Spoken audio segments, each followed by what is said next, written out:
What's up, everyone, and welcome back to another episode of Comm Chatter. Today, I'm very excited to have my friend, the Baron, the official Baron of Star Wars Squadrons, EckhartsLadder. What's up, buddy? I won on basically not a technicality, but I scraped it, and I'm gonna take that for as long as I can. It wasn't a technicality. You earned it.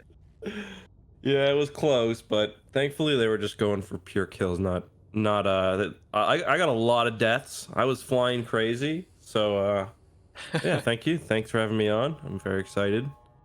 Yeah, I mean, we've obviously talked about Star Wars privately together a lot whenever we've hung out, but never publicly. And this is like with this show, I want to use it as a chance to hang out with my online friends as well. So, and we have been talking about Squadron since July when we got to play it on almost a daily basis.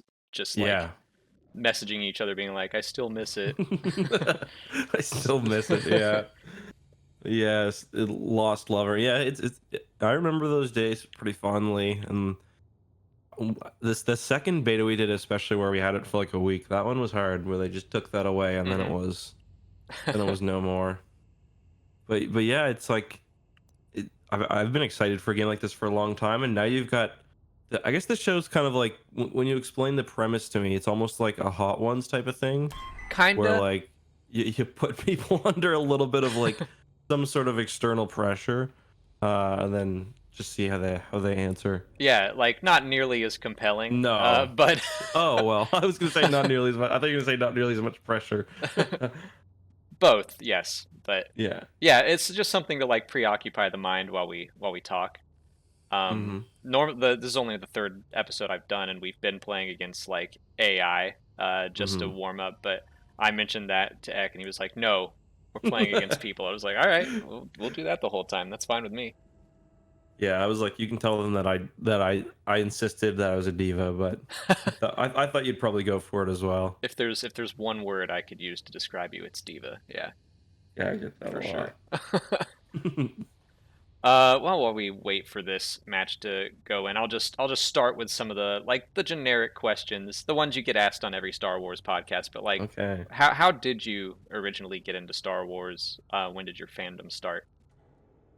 I don't actually do that many podcasts, so it's kind of nice to get good. the besides from my own. So it's kind of nice to get the standard question. I I actually remember the exact moment where I first heard about Star Wars for the first time. I was on my dad's old. Well, my mom and dad used to have a water bed. Like it's just the weird details you remember from when you're a kid. They had a water bed, and I remember my dad trying to tell me about this character called Chewbacca, and he described him as like part walrus, part lion, part bear, part like whatever else, and that right there was like Chewbacca of all things is what instantly got me hooked. And then he borrowed the VHS copy of the original trilogy from either his boss or one of his coworkers. Um, I think it was I think it would have been the original edition, the first VHS release, and the first movie I ever watched was Empire Strikes Back. And I just remember after that, after watching that movie, like all week, I was downstairs like hanging upside down from the couch, like pretending to be Luke. Yeah. And after that, we got, I think the first version that we ever owned was like the gold release, where like they had a few of I think that was the 95 release, and I watched that every day. I watched Return of the Jedi like nearly every day. And then it's just since then it's kind of just been like an obsession. And I can still remember like when I saw the trailer for the Phantom Menace for the first time. Of course, when I saw the trailer for episode 7 for the first time. When I started YouTube, I've got a crappy memory, but I remember all those things. So I think we probably got into it at about the same time. I think we're similar ages, if not the same age. But yeah, those like gold releases, those were the first ones I owned as well. In the box that made like a farty noise when we closed it. Of course, yeah. Yeah, I still love those. I have like my I guess the VHSs that I grew up on in my office here. And the gold ones are, I still really like them because I'm not a hardcore no changes guy. Like I think some of the changes are good. I'm a big like I don't like Yub Nub very much. So yeah, the gold version to me is a happy place, I guess. Yeah. Yeah, I'm not too angry about most of the changes either. I mean, I think most of them are pretty fine. Yeah, that'll be a different conversation whenever you have Greedo on, because I know Yeah, he's an originalist. for sure, yeah. Okay, I just got destroyed. I did too. Well, we're on the attack. We're fine. Yeah. Um, did you ever have like a lull in your fandom? Because I actually kind of did for a while after, like when I got into college, it was just like I didn't have time anymore, so I missed out on things like the Old Republic. I've still never played that. Did you go through something similar, or were you like always keeping up with everything? Yeah, no, I had a very similar lull. Like I was big in the EU and I was big in the prequels and stuff, but then kind of just like that, when I went in undergrad and law school, I had a lot less time for Star Wars. And I think if I weren't doing YouTube right now, I would probably be in a pretty big, I would have not lost interest, but like I wouldn't be in it as much as I am now, which would have been a shame. But I think Clone Wars is one thing that I was never big on when it came out. And I guess for me, that was like none of my friends were into it. I think we saw it, we just kind of imagined that it was like a kid's show or whatever. Yep. So we never watched that. I was never into the Old Republic either because I was never an MMO guy. But yeah, definitely have had peaks and valleys. I mean, I think I'd probably say the same thing if it weren't for being a YouTuber. I wouldn't read every single comic or No, of even course book. not. Yeah, like for me, I think that I probably would have not read any of the new books, not because I didn't want to, just because it's so hard to make time for stuff like especially if you're doing a job where you're doing a lot of reading. Yeah. It's hard to make time for fictional universes. Like when I was in law school, I think I just completely stopped reading fiction altogether because like why would I want to after I'm reading all day? Right. Oh, Captain Kangaroo died. How did that come about? Like you're transitioning from law into YouTube. It's kind of a really interesting story. Well, at least I think it's interesting, but I'll let you know. so thanks. I was in Toronto. It's working kind of my first law job out of law school. In Canada, when you become a lawyer, you do what's called articling, which I think they have in the States too. It's basically just like a paid internship. Okay. And usually you'll article, and then the place that you article with will usually give you a job, or at least frequently give you a job. So I moved to Toronto for articling. I really liked it there. I was working with the provincial government there, and like probably my dream job in my field, which was called administrative law, which is like the law of tribunals is what you'd call it. Oh damn. So I really liked Toronto, but Kelsey, who's my wife, and at that time she was my girlfriend, we both kind of knew that we wanted to move back to the East Coast, to Halifax, where I am now. So in February, she took a job offer at the local hospital in Halifax, where I'm living now, and I finished my articling, did a couple of months of like full lawyer work in Toronto just to finish off my contract I had there. But I was kind of all alone. Like I had nobody else that I knew in the city because I'd only been there for a bit, and I just had a lot of free time. I had a very small apartment and no money and nothing. So I had all these like plans to do a YouTube channel. So I just kind of started it in my free time. I started making videos like at night, and thankfully it was 2017, kind of right in the months before The Last Jedi. So like hype was super high then. Yeah. So I was able to kind of, thankfully in like a few months, my channel was big enough that I decided not to look for another law job to see if I could kind of make it on YouTube. And yeah, still trying to. I mean, it's going well now, but yeah, it was really lucky, very, very fortunate timing. Um, I applied for a clerkship, which is like in Canada, clerkships are jobs you work with the court, and they're something that lawyers do, unlike in the States where I know a clerkship is something a student usually does. But thankfully, I didn't get the job, because if I did, I definitely wouldn't be doing YouTube now. But yeah, just very fortunate circumstances, I guess. Was it when you were starting your channel? Was it something that you were like planning on making it a full-time thing, or were you just doing it because you felt like it? No, I definitely wasn't planning on making it full time. It was just something I was doing because I had all this free time, all this free time in my apartment, and like I said, I didn't know anybody. So it's like, I might as well give it a try. Really, I had all these ideas that I'd written a long time ago. I didn't even know really that Star Wars YouTubers were a thing. Like, I remember talking to you about this when I first started, but like, I didn't know like all these channels existed.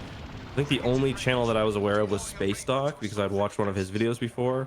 But yeah, it's kind of a...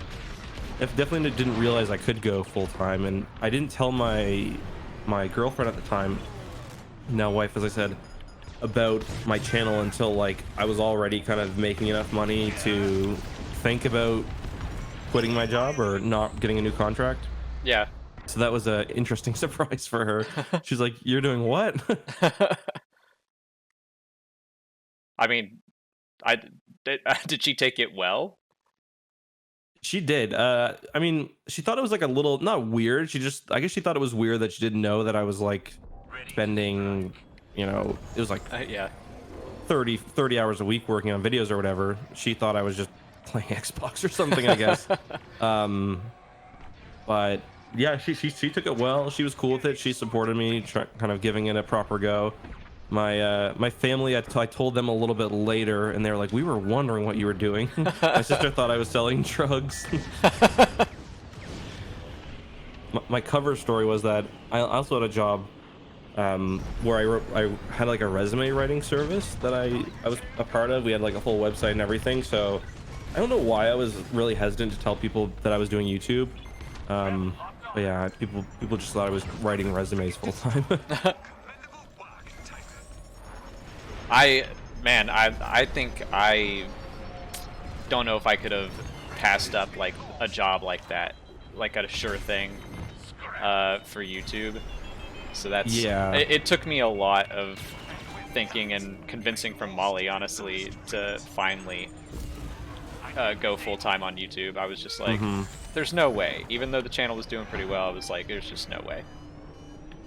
Yeah, I mean, YouTube's like the most unsecure job of all time, because you can fail or the site can decide like it doesn't want to run ads anymore, or you know, whatever else. So it's so up and down constantly. But it's also like the coolest job ever, so it's like you kind of got to go for it if you have the chance, I think. I agree. Let's go bomber. Now I'm focusing on killing Tommy. All right. So growing up with the EU and stuff, like I feel like, well, since you don't do many Star Wars podcasts, I'll just ask, what's your favorite Star Wars movie? Because that's like the question that everyone always asks. Yeah, I'm a ship guy, so my favorite's Return of the Jedi. Yeah, that makes sense. I probably would have guessed that. Oh god. Even though it's probably like as an adult, watching it, it's like it's the weakest, but it's like the last third of that movie is just really phenomenal. And like as a kid, as I said, I'd watch it almost every day. I'd skip the Tatooine parts, usually skip the Yoda bits and go straight to sometimes even skip the Endor parts on the ground, to be honest. Oh yeah, crap, we're not attacking. It just switched. Yeah, just skip straight to when the Battle of Endor actually starts. Yep, exactly. Because that part was always so cool. So that was probably my favorite. I really love the original Star Wars as well. I just find that to be like a very cozy movie. Like it's got kind of like a looseness to it, or like a kind of on the fly style that like the other movies, they're so like regimented and like they're so produced, the later ones, that like they kind of lack that sort of I don't even know what it is. It's not like a heart because all the movies have heart, but it's like an amateurishness almost. Yeah, That like I kind of get what you're saying, and I'm struggling to also find the words where it's like, yeah, they're just making a story, didn't know if it was gonna work or not. mm-hmm. That's A New Hope's probably always gonna be my favorite. Just that was the first one I saw and the one that I watched every day Mm-hmm. for a year. Yeah, like they were very close for me because like I love all the creature stuff in A New Hope. I love the Tatooine stuff. And I love the Death Star as a like as a location. So yeah, I definitely approve that answer. I never huge on, I don't know why, but I was never huge on Empire Strikes Back when I was a kid. Same, I thought it was maybe a bit slower than the other ones, same. perhaps. I'm not sure. My dad told me that his favorite was Empire, and I was like, why? Yeah. And now I get it. Yeah, But exactly. Me too. as a kid, I'm just like, but there's speeder bikes and Yeah. Muppets and stuff. Like once you get Hoth, you're basically done. Oh, I don't know what I hit there. Is Return of the Jedi your favorite story, like your favorite Star Wars story, or do you have a book or comic or Mm, anything else that jumps that's a out at good you? that's a good question. Maybe because I think that the way that the kind of apex of that movie is handled is perfect. I really think the Thrawn trilogy is a perfectly crafted Star Wars story. It's definitely on a bit of a smaller scale, um, but the Thrawn trilogy feels a lot more connected than the original trilogy does sometimes. Hmm. Um, it's certainly more planned out than the original trilogy Yeah, was. that's an interesting point. Like the first EU stories, it was like that was a trilogy that yeah they knew it was going to be a trilogy, and Hmm. so Zahn actually had like the ability to outline it and stuff. Yeah, and there's like hints in the first book that like actually pay off in the end, which is like something you don't see very much. Is like in you can retroactively point to stuff that like in A New Hope that's like, oh yeah, this paid off later with references with like how oh crap, I gotta get in the Star Destroyer, like how Uncle Owen feels about Anakin and whatever else, but that's at the end kind of just a nice coincidence. Yeah, it just worked out, Yeah. but Same was with not like on the purpose. Obi-Wan. Yeah, like Alec Guinness is such a good actor that like you can read whatever you want Right. into his facial expression, so he looks like he's really troubled thinking about his old friend. Uh But huh. I and then like you all those fan edits that people will do of kind of yeah, those are showing always the fun. what he's thinking of when in that moment. But it's like, yeah, at the time it was just his friend that died, and Darth Vader killed him. Yeah, exactly. Oh man, our team is not getting many kills outside of us. I think we got 4. I gotta say I really like the Mandalorian as well. Maybe not for I'm not a I guess it's not the plot of that show I like a lot. I like the world building and the atmosphere of that show. And I like that it's not like a huge galaxy changing affair, at least yet. I'm a little worried about season 2. We're gonna Yeah, go a little too try to get too many kind of rebels characters or whatever else. I don't want to spoil it because there's been alleged leaks of characters that are going to be in the new season, and right. just don't want them to overdo it and try to force this into a larger kind of scale adventure than it needs to be, I guess. I'm totally with you. Where like yeah, you hear these rumors and you're like, okay, and I think ultimately it'll be fine. It'll probably be like in season one where all this stuff just it only took over for like an episode, and then it Yeah. was like we're gonna move on to the next thing. So Yes. I think we're probably gonna be all right, but yeah, I Got don't that want guy it in to you. turn into something massive of like this is yeah Palpatine's after the child. Or like no, thank you. Yeah. Yeah. If they start bringing Palpatine in, as much as I do love the old man, and like, how can you not? He has so much fun and with everything he does. That's like Palpatine is the best villain because he's always laughing. He's just having a blast. But like, I don't think I need him to be in this movie or this show. Sorry. Yeah, I agree. I like that the Mandalorian is just its own thing, and Yep. I'm excited for whenever Star Wars just keeps doing new stuff instead of Yeah. mining the old over and over. So I really like the MedStar books from the EU, which are basically just about like basically just Star Wars mash. It's just about like a clone hospital set up for 2 books, and it's just like it doesn't try to be anything more than that. Yeah, And like that's kind of what I think they gotta figure out about the shows. Like rather than do we need a Cassian Andor show? Probably not. Like let's maybe move away from like the one main plot thread that we've spent 9 movies and or like 11 movies and however many comics and books, and let's start looking at like I don't know whatever else is going on in the galaxy. yeah. I'm excited about the High Republic, all that stuff. Yes. Yes, I've been skeptical at times of the High Republic, but I do feel like it's going to be good, and I'm excited as well. I do still wish there was more of a time gap, like 1,000 years, but I get it. Yeah, I agree. We got this MC-75, I think. Yeah, this is. I mean, I'm about to die, but come on, get out. So we both obviously love this game, maybe too much. I saw one of your We've recent put videos yeah. that you're like, I've have over 100 hours in it, and I was like, yeah, me too. Every time I play with friends, they see my player level and they're like 74. I'm like, yeah, I don't need you to judge me. I just need you to play with me. Yeah, it's like I know I've got a problem. Nice. There we go. Well we got done. it. What was your first Star Wars video game, and what's your favorite of all time? Oh, that's such a hard question. There have been so many. Star Wars has had like more good games than it has any right to have had. My first, I had a few for the N64 that I kind of remember. I think Shadows of the Empire was probably my very first one. For the N64, that was a great game. I had Pod Racer and Rogue Squadron. Those are all kind of the. I think Shadows of the Empire was the one that came out first because I think that game launched with the N64. So that would have been my first. For favorite, I mean, I still remember playing through Knights of the Old Republic for the first time, and that's like the only game I think that I played, and I was like, "Holy crap!" It's like I'm in a movie. Which I guess people kind of lose that now because I mean, it hasn't aged super well. But that I love Empire at War. I love the Jedi Knight series, especially Jedi Outcast. I don't know though. Favorite? That's really hard.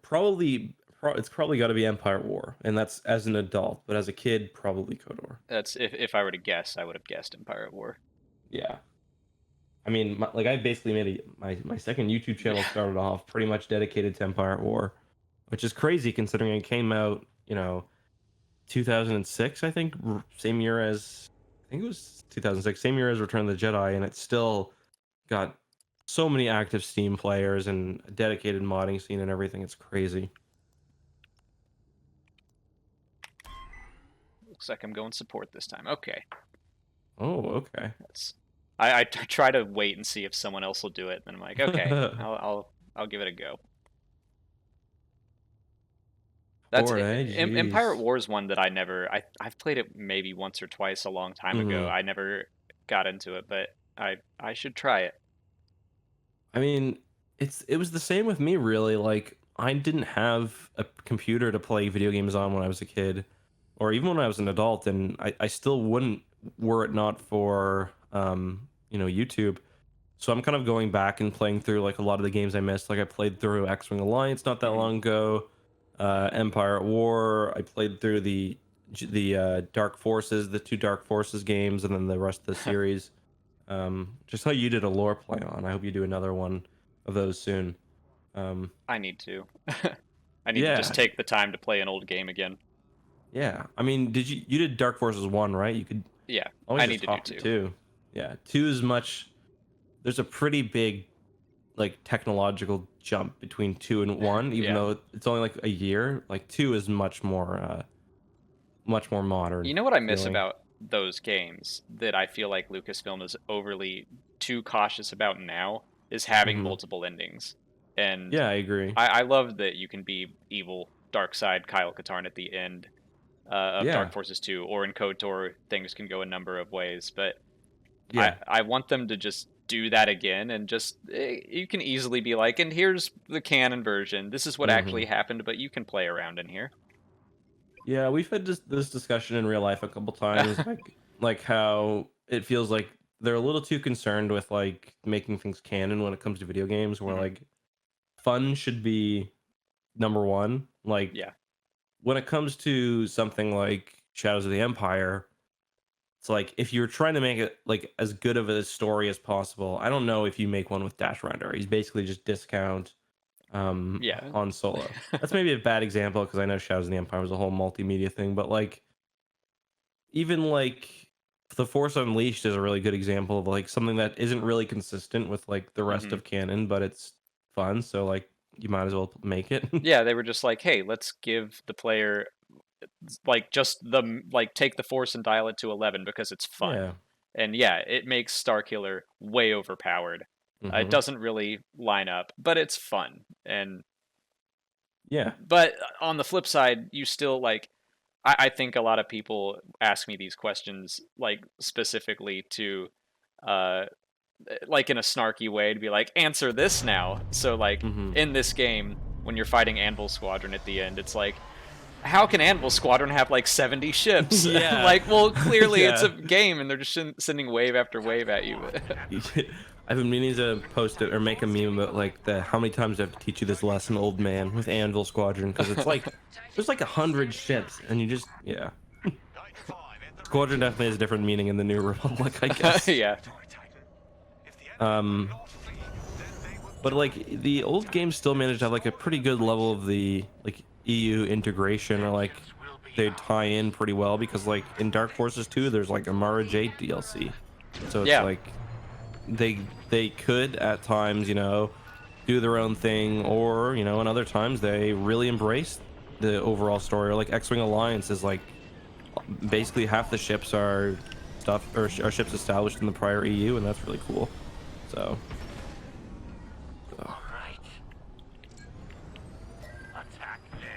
oh damn.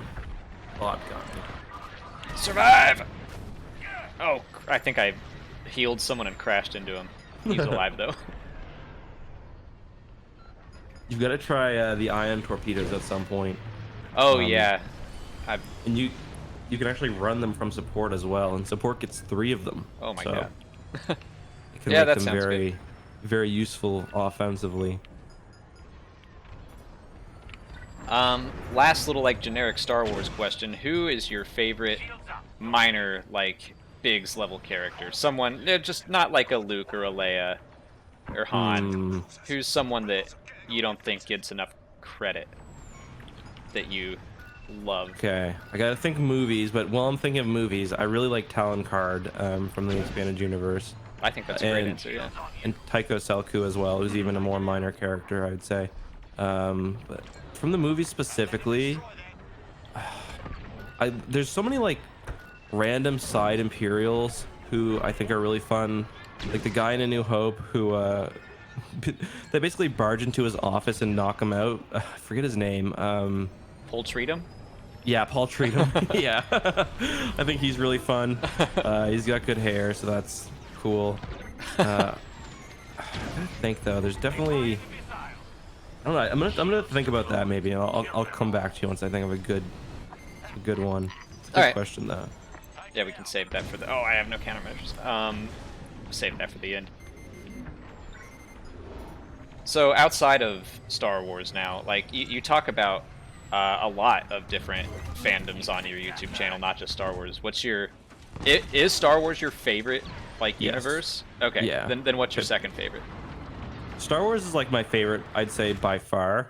I really like a certain era of Halo. I like the kind of what people call the Bungie era. So like really just the first 3 Halo games. I'm not even a huge fan of Halo Reach. I really like the story there, even though it's even more kind of pulpy nonsense than Star Wars a lot of the time. Uh-huh. And I don't mean that as an insult either. I'm a big fan of Mass Effect, but not nearly as much as. Oh, I just crashed. I hit that too. Oh, your game just crashed full on? Yeah. Oh, all right. I'll see if I can reconnect. Unable to connect to EA servers. Weird. Okay, let me restart my game. I was having a really good game too. Damn it. Yeah, Mass Effect is a good one. But yeah, Star Wars for me is next level. It's funny. I'm rereading Harry Potter right now. And I'm kind of remembering how much I loved those books as a kid. But My game just yeah, crashed too. Okay, we are back. Steam servers went down for a minute, but we just hung in there. yeah. I Uh, gotta say, I've never hit the Steam maintenance time before, and I've hit it twice now since Squadrons has been out. I mean, It's like, oh that's yeah, this. I have not played a game this much in a long time. It's like I No. I loved Fallen Order, and Hmm. in a week I had easily like double the playtime in Squadrons. Yeah, I think I'd go so far to say I've never played a game this much, like this much into a short time frame. It's been crazy. I just got booted out. Me too. Game, please. Come on. You're ruining my podcast. Get her together, boys. Gotta say, Xavier Abyss, probably my least favorite map in the game. But I still like it. It's not my favorite. Yeah, Do you have I a think do I you have a agree. favorite? Probably Nadiri. Yeah, Although Nadiri I is like phenomenal. SLEs a lot too. Yep, me too. Those are definitely my top two. I'm hoping that there's a few other SLEs like maps within the game, like within the single player.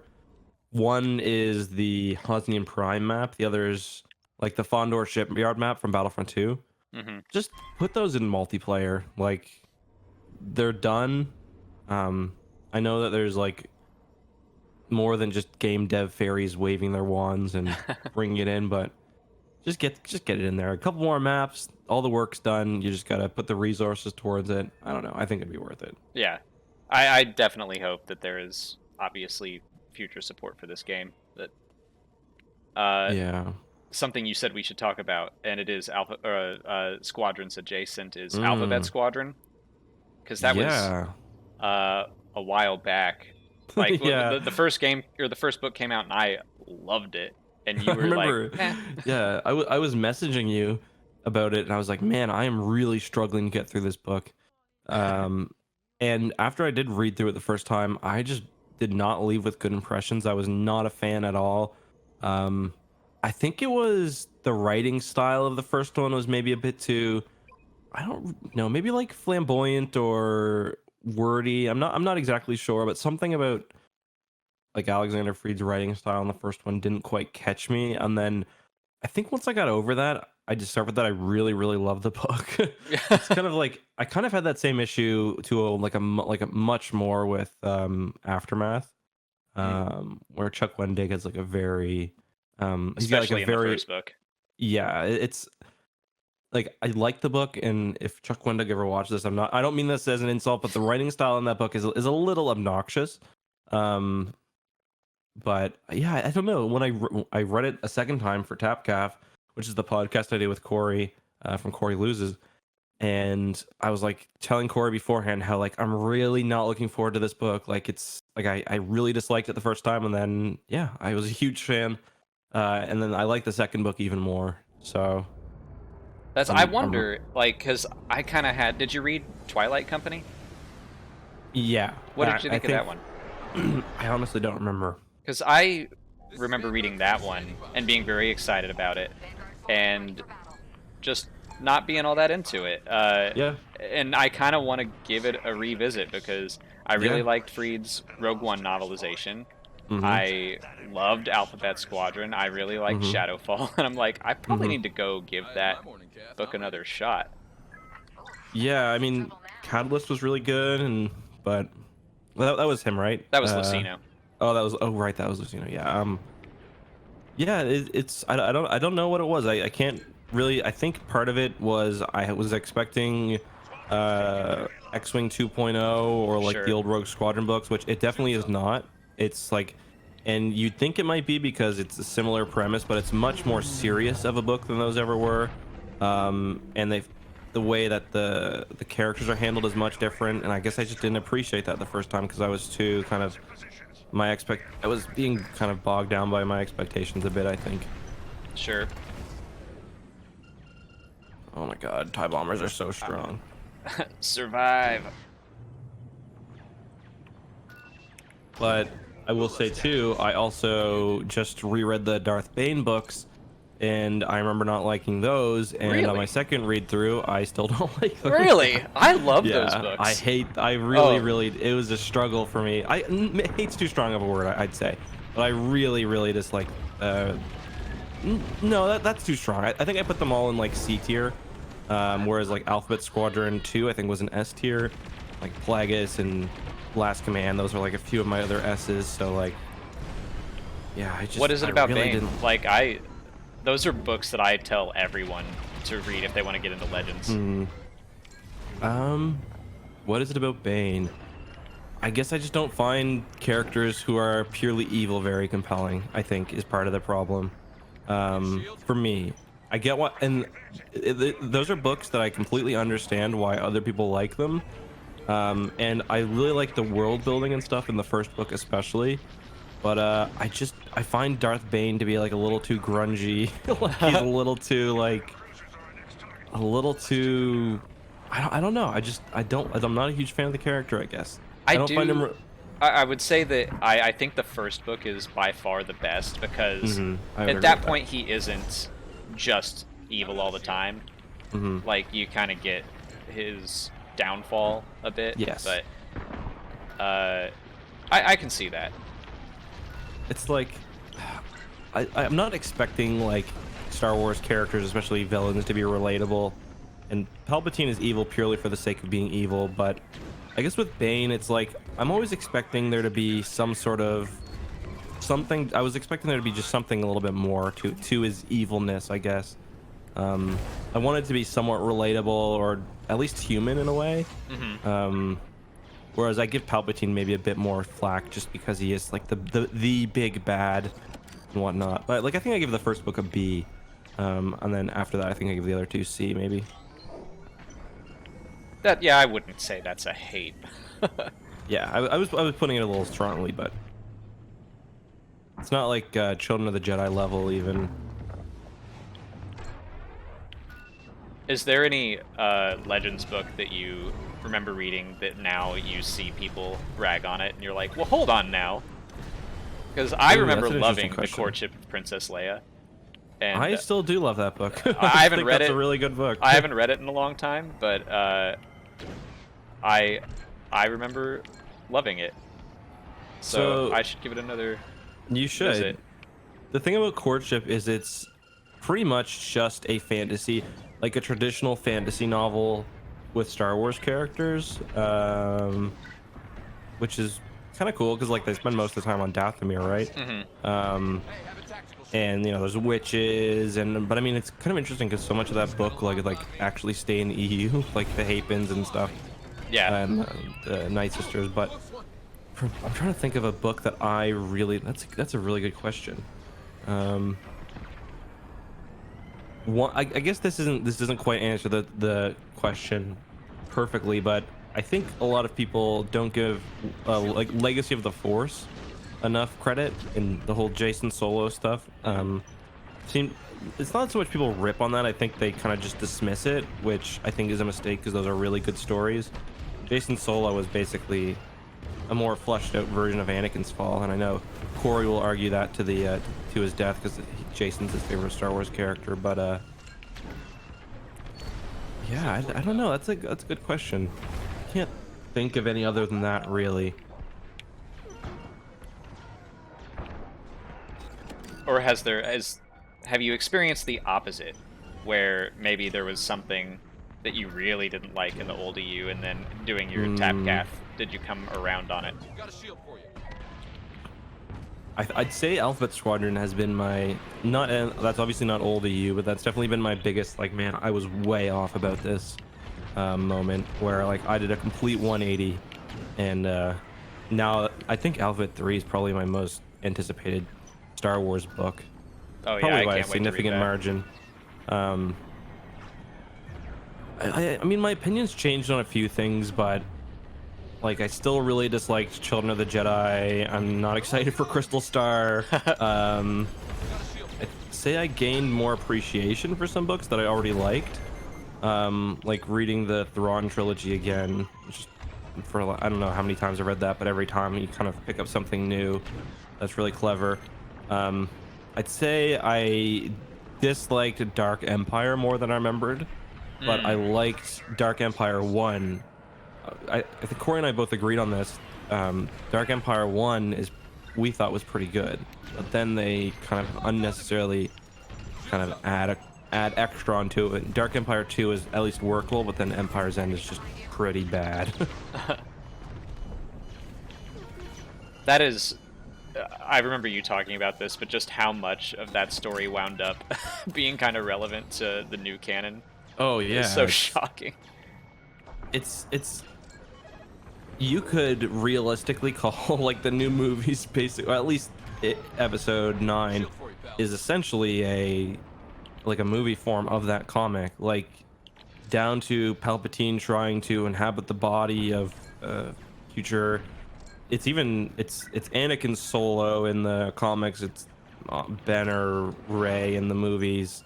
You've got the secret fleet. You've got Palpatine returning, lightning strike against the galaxy, new super weapons, new capital ships. You got kind of like a fake Imperial Civil War that kind of happens right beforehand. It's just it's insane the amount of, and the more stuff that comes out, like with the cloning and everything else, it's like the more that they kind of double down on that, which is interesting, I guess. Uh-huh. If you had told me that like episode 9 would be a combination of the Jedi Prince series and Dark Empire, I don't think I would have believed it. Has becoming a YouTuber like changed the way you consume Star Wars content? Because it's definitely, I would say, Yes. yeah, changed Like how I view the I get movies. nervous for whether something's gonna be good or not. Yeah. Selfishly, because I'm like, Uh-huh. if this isn't good, like I ain't eating this month. No, it's never that bad, but I think you probably know exactly what I mean there, where it's like your livelihood kind of depends on whether something is good, and you've got to be careful because you don't want that to color like when you're doing a review of something. Totally, yeah. Like for Squadrons, you know, my second channel has basically tripled in views since we started covering this game, so obviously like I've got a lot kind of riding on the game's success, at least in the short term. So it's like it is tempting, but you kind of got to be honest, like, yeah, this is a great game for me, but that doesn't mean it's going to be a great game for you. It's, you know, it's only got 6 maps, 2 game modes, there's technical issues. Also, it's very niche, just like, Yeah, for sure. oh, But disable. Oh, man, where is this missile chasing me? I'm gonna steal this kill, damn it. I've got it. Who is firing these missiles at me? Give me a break. Do you also, like, I know that I just experience a lot of stress the first time I'm watching a movie, not even, like, hoping that it's good or not, but just the idea that, okay, I have to go home and do a review, and I want to remember as much as I can. Like, do you feel like you enjoy a movie the first time that you watch it? Or do you have to go back and just, like, watch it again as a fan? Yeah, that's a tough one. I think I'm a little less kind of review centric on my channel than you are. I my reviews do a lot worse than yours do, so it's kind of not as big a part of what I do. But I do get stressed, less so for reviewing a thing, because I kind of just like to talk about it and how it made me feel rather than everything that happened. But with like trailers and breakdowns and stuff, and it's like that rat race to like getting a trailer out or a breakdown out in the first 2 hours, and you know, I don't like that. I like just being excited for trailers and stuff. Agreed. It does feel like this weird, stressful day when you're like, a trailer's coming, and I'm excited about it, but that also means a lot of work, and like, you have to do it really fast, and... Yeah, no, 100%. And it is somewhat fun as well. Like, yeah, it's exciting. It's exciting to kind of build into the excitement, especially if it's like something like the episode 9 trailer, for example, was obviously awesome. And but yeah, it's different. It is different. And you do kind of like enjoy things in a different way. Even like Squadrons where like you kind of have played the game before, or like you are super tuned into everything that's happening. Like we were doing Squadrons videos pretty much daily even before the game came out. So it's like, am I overexposing myself to this thing really? Like, is that gonna take away my enjoyment a little bit? And probably a little, yeah. But it's not really something I'm gonna complain about. It's because it's very lucky to be able to do so. Yeah, well, I think it's definitely important to like experience things that aren't in your main focus. Like if all you do is watch Star Wars. How many missiles? There's 5 missiles after me. I know, me too. If all you do is watch Star Wars, it's like your focus determines your reality. That's all you're gonna care about, and like. Oh, thank you. Yeah. No, that's a great point too. I'm like one of those people though that if I start to enjoy something, I'm like, okay, how can I make a YouTube video about this? So, like, sometimes I'm annoyed with myself that I pigeonholed myself into Star Wars, but other times I'm like, that's probably a blessing, or else, yeah, I'd be talking about every damn thing that I watched. Yeah, I mean, I will say though, because I'm lucky enough that I didn't name myself, you know, Star Wars Explained or something similar. But I do like making, especially if I can just make kind of off the cuff videos about something that I like. Like those videos end up doing really well frequently, and they're easy and fun to make. But because the Star Wars burnout can definitely get real, especially like in this recent patch where there's been not much new. We've been like, it's been like, oh, here's a children's book. Like you better get something from this. I think we were talking about that last night, just how there's been so little news that like we talk about rumors so often at this point, because it's like, well, we have nothing else to go on. Yeah. It's like we're recording this the day after the Mandalorian special look. Oh man. Which like I didn't, man. I'm glad they're not giving stuff away, but it was still like, it's just the way Star Wars fans are. We were excited. We're like, a new trailer, and it's like, they never said that. Actually, no. Yeah.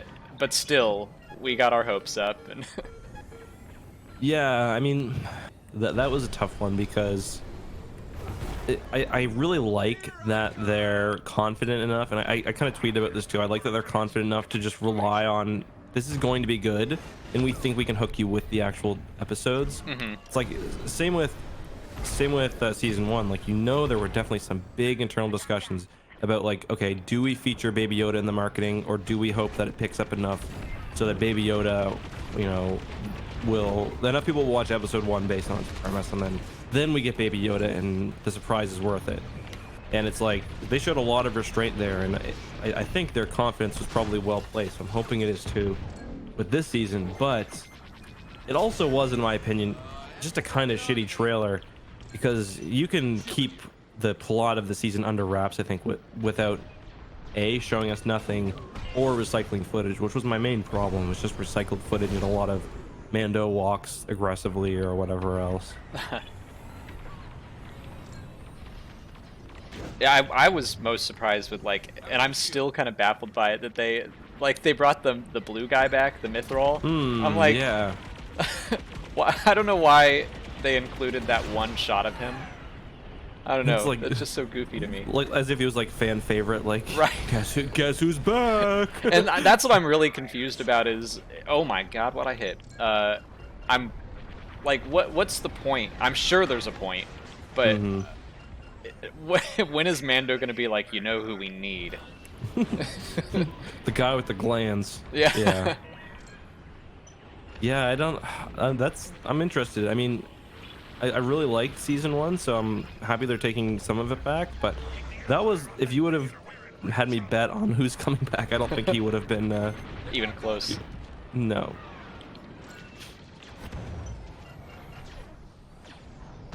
Let's kill this Star Destroyer. Alright, I'm gonna go for the starboard shield generator, see if I can take this puppy down. I'm gonna try to ion their targeting systems. I'm just gonna go wild. I deserve to do something crazy. Oh, we're using the torpedoes now or missiles? Just ion. Oh, ion lasers. I'm just gonna see what happens. Yeah. So one thing that's really cool is, and I was telling you a bit about this. Missile got me. A bit about this torpedo strategy that we're running in Twin Suns now. But 2 ion torpedoes take down the shield of the Star Destroyer completely, which is, and then you can also destroy the power system completely with a single torpedo. Proton torpedo? No, an ion torpedo. An ion torpedo? Mm-hmm. Whoa. Yeah, it disables all the other subsystems, but I guess it's like supposed to be, yeah, you're overloading the power system or whatever. So. Huh. Interesting. And you can run them in fighters, so it's like what we do is we have a couple of stealth X-wings run in, and before you know it, shields are down, and you can do a lot of damage. Nice. Pro tips. Now that you're unfortunately having to not be in the next tournament. Yeah. I keep looking at my like schedule and when the baby's doing, like, is there any way I can make this work? Yeah. And no, there's not. But I did put the other shield bulbs down to 3.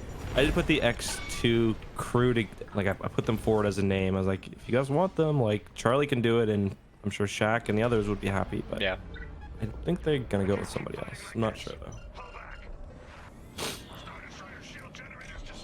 We were talking about like trailers and stuff and them being exciting to make. What is the type of content that you like to make the most? Ooh, I like any video that I know enough about something that I can talk without a script or doing any research. So like whether I've just read a book and like I've got some like battle really fresh in my mind that I can talk about, or especially like if there's just something that I know really well across multiple books and I can just like kind of say, oh yeah, this is in this, and it's just like, trust me, like I know it. Yeah, I really like making those videos. I really like covering game stuff, to be honest, as well. For one, it's a lot easier having all that footage available. That's the worst part of being a Star Wars YouTuber. It's just like you spend half your time on Google search or wherever else. Yeah, I gotta find some freaking images. Yeah, if you're talking about Squadrons, it's like slap some gameplay up. Yeah, and that's kind of what I've been doing for, like, I just kind of treat whatever video game I'm playing on X2 as like B-roll for the main channel. So it's like I'm talking about, you know, some random character from Courtship of Princess Leia. They might not have a they might never ever got an image or whatever else, but I can put Squadrons up, and most of the time people don't care. They're just happy to have something to look at while I talk. Yeah.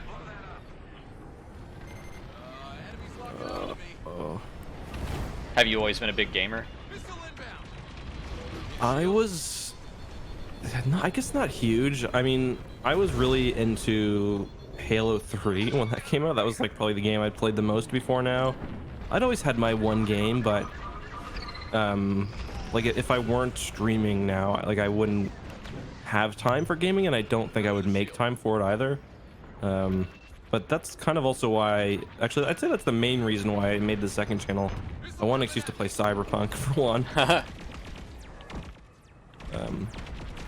Yeah, that game alone was like actually probably the impetus for making the channel, because I was like, yeah, I really want to play Cyberpunk, but I'm probably not gonna, if I don't have this channel, I'm not gonna be able to justify spending the 40 hours or whatever.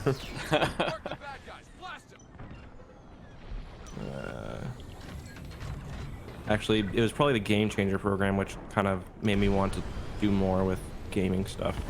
Seeing everybody else do really cool stuff. When was the first event you got invited to? I went to the Battlefront 2 review event, the one in San Francisco. Yeah. In the weird hotel and like industrial part of San Francisco. Yeah. That was really fun though. Was that the first? No, that was the second time we'd met. Yeah, we met in New York that one time. Yeah, just randomly at that Propel thing. That was so weird.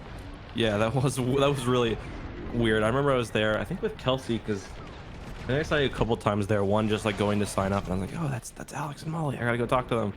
She's like, who? Just trust me. They're cool.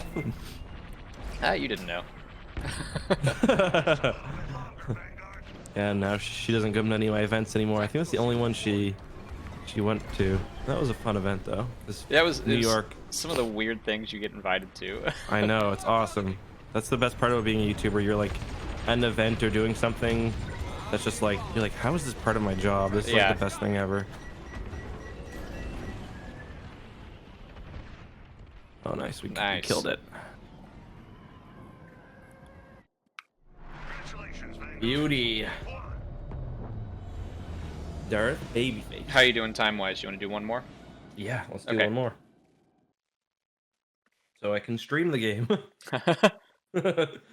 Probably. I didn't set a stream live.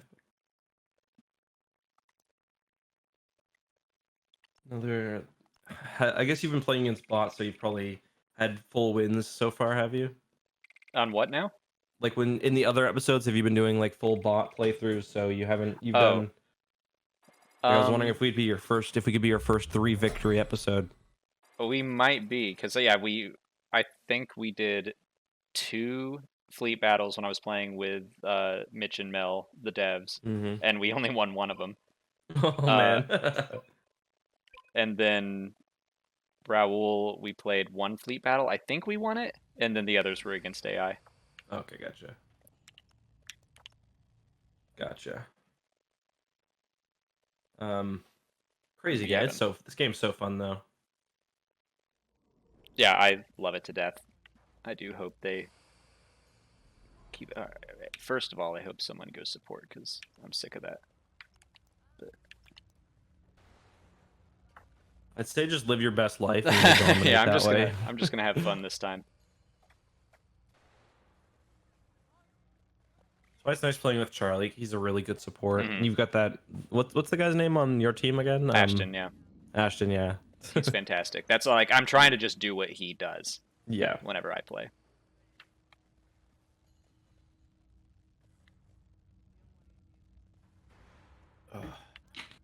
I really hope they do another tournament though. That was really I think fun. they will. I think there's one coming up in December. That's the Calrissian Cup, right? That's right, yeah. That's like an invitational. I think or like anyone can apply to be in that one. Yeah, that I feel like that might be a bit of a mess. Or that, and also we'll get slaughtered. I think Yeah, if anyone maybe. can come in. Yeah, you're not wrong. Hopefully they've got some of the kind of more obnoxious bits of the meta ironed out by then. Mm-hmm. Like the 5 TIE bomber attack is very effective and hard to stop, but it's not. Dude, Basically flying very slowly. yeah, I think I'm gonna do a video on this, but we found out the other day that if you can have like 3 bombers, and if they all have multi-lock missiles in the opening dogfight, you can just wipe out AI and immediately take it. It's so not Really? cool. Yeah, we got pushed back like instantly in a match, and we were like, "How did that happen?" And then we were like, "Oh, we know." And so we tried it, and yeah, it's so cheesy. Jeez. It's not good. Yeah, there's a lot of issue with how AI behave right now. Ian messaged me about this because I complained about it fairly loudly in a live stream, and I was like, "Oh, he shouldn't have saw it," but he completely understood. And it's just like they need to be worth like there needs to be more of a diminishing because they're like right now there's like 1 level of diminishing returns. They go from 5 points to 2. Yeah. They need to somehow limit. Like my suggestion would be limit the amount of points you can get per each push, and then like you've got to also make it because right now one of the big issues is you can have it so the enemy team basically if they play the right way they can just stay behind their frigates and the ships will sort of do like passive damage to your capital ships, and that can't be a thing. Yeah, it sucks to play against because it's basically just running the timer out, and it's like it's a quote legit strategy because it's in the game, but it's like the spirit of the game is 2 squadrons dogfighting and working as a team. Yeah, exactly. Hiding in the background is not fun for anybody. We ran into the same team who did that to us twice in the tournament, which really sucked. Oh, that sucks. Like, yeah. One of the games went pretty much the full 30 minutes or whatever, so we kind of, and of course we lost, but we lost 30 minutes with like no points or no kills or anything.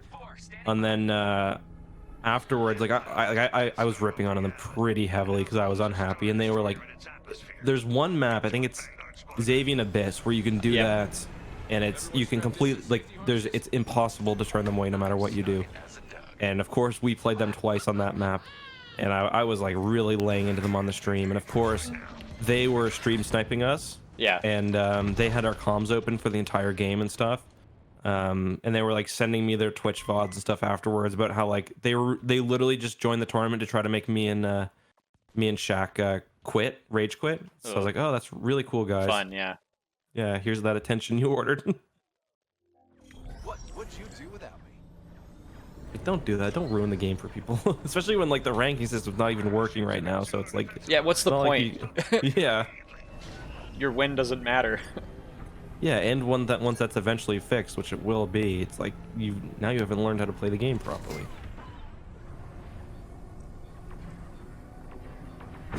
Gotcha. Zazzle. What is your favorite aspect of being a YouTuber? Not even being a YouTuber, but like making content.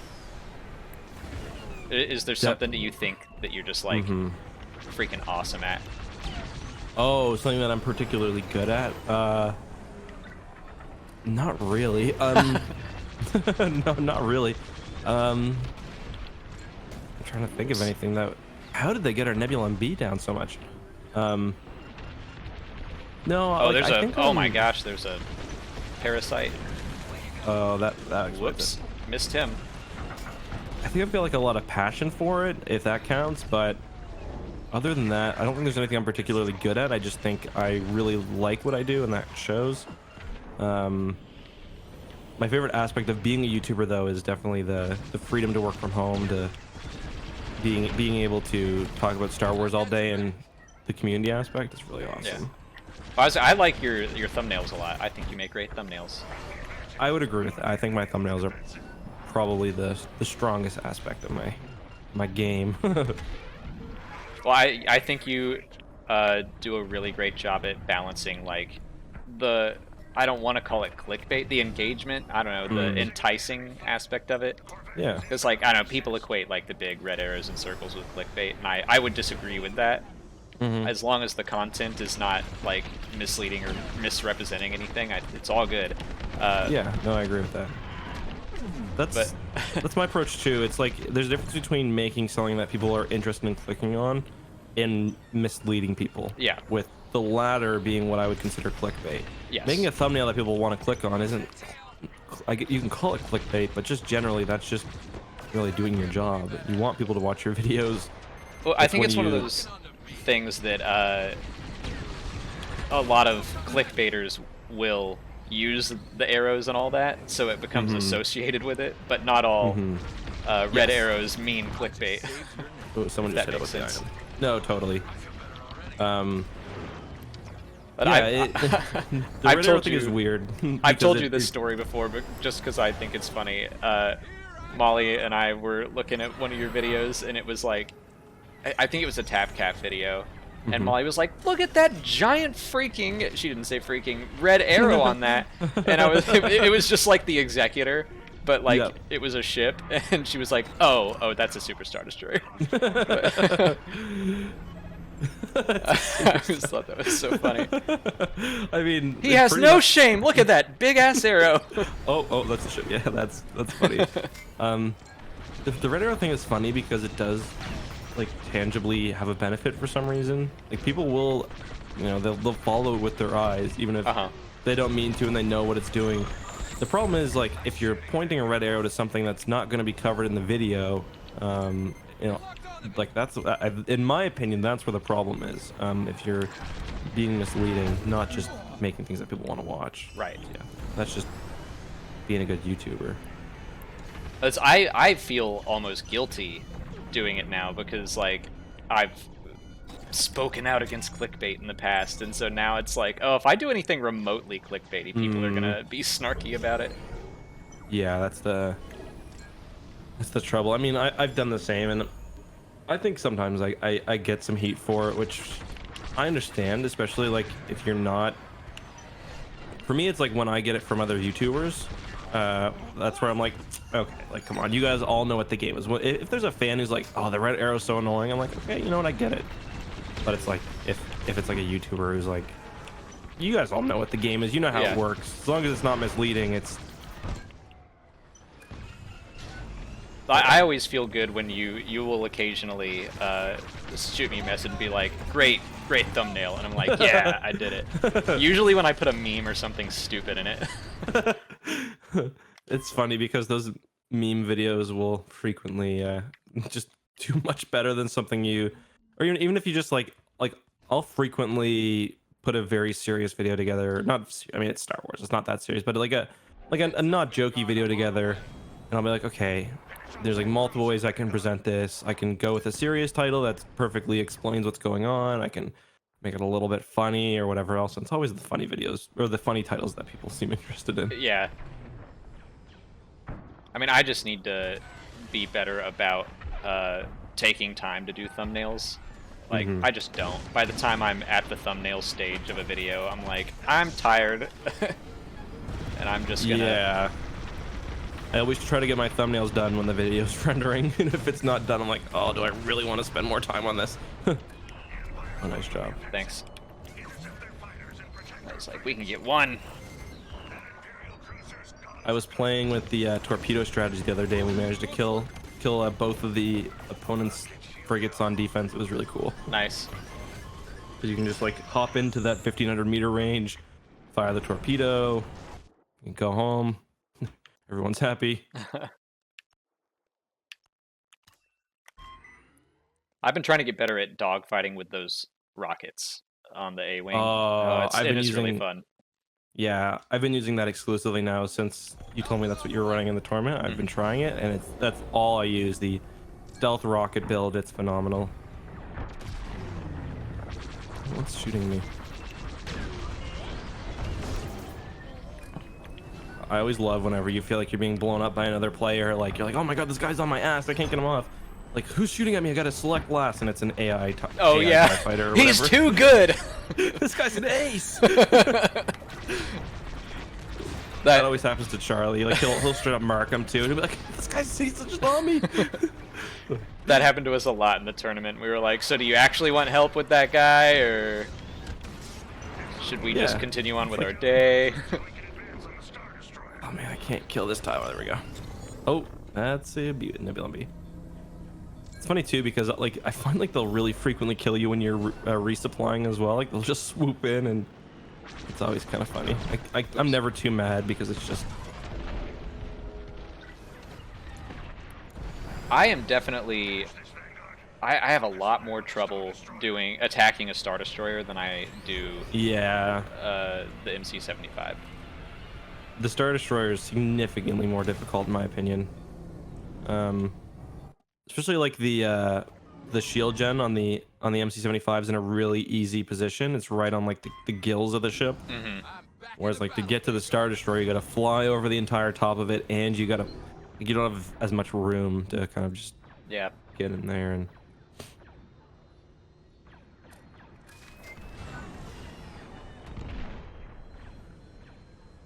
all right, let's try it though.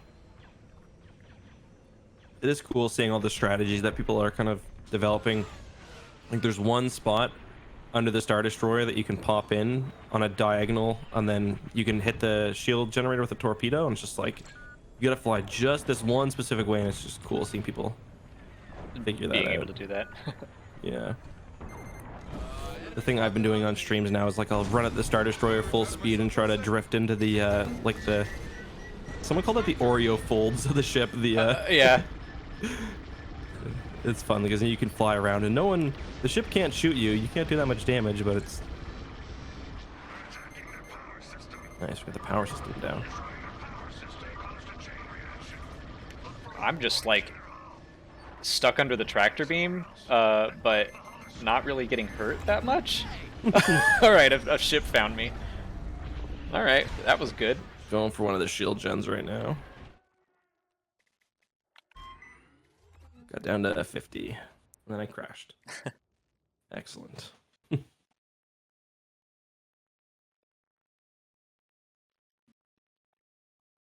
Do you remember a moment like when you were first starting out, or maybe a couple years in, whatever, where you like felt like you'd made it as a YouTuber?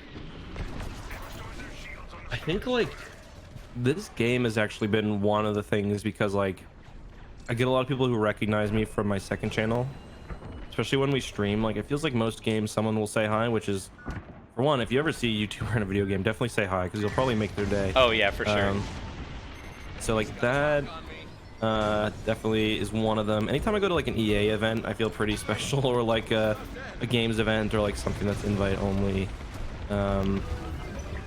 Even though that's kind of a very unimportant thing at the end of the day. It's just like, hey, it's just something cool I would have kind of dreamed about going to, or trying a game early, or whatever else.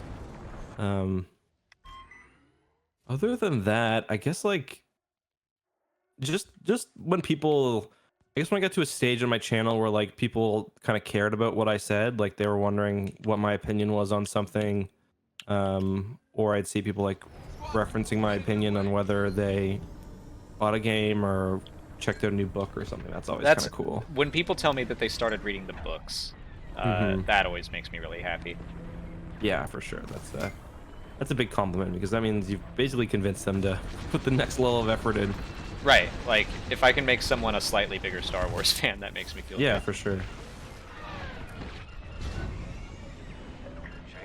Did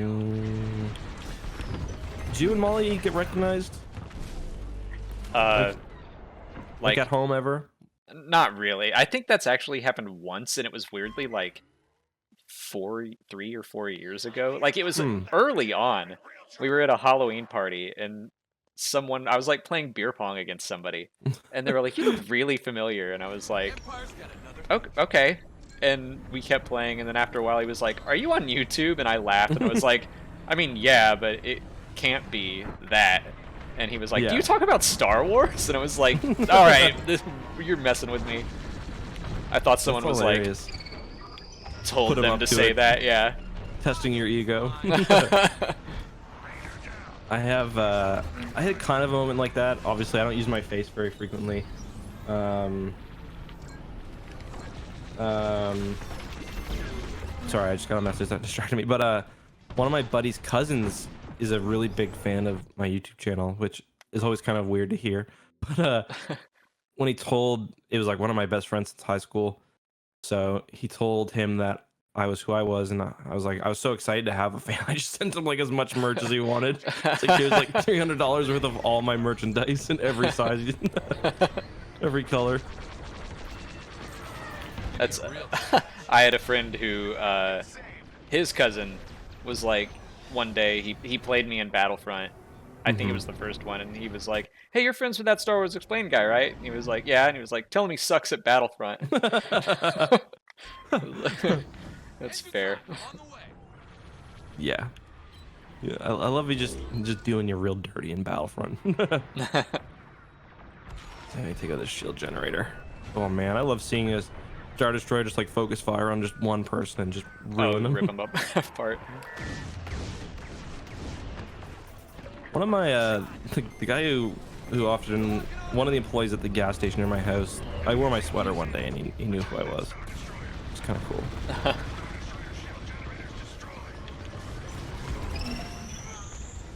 Oh shit.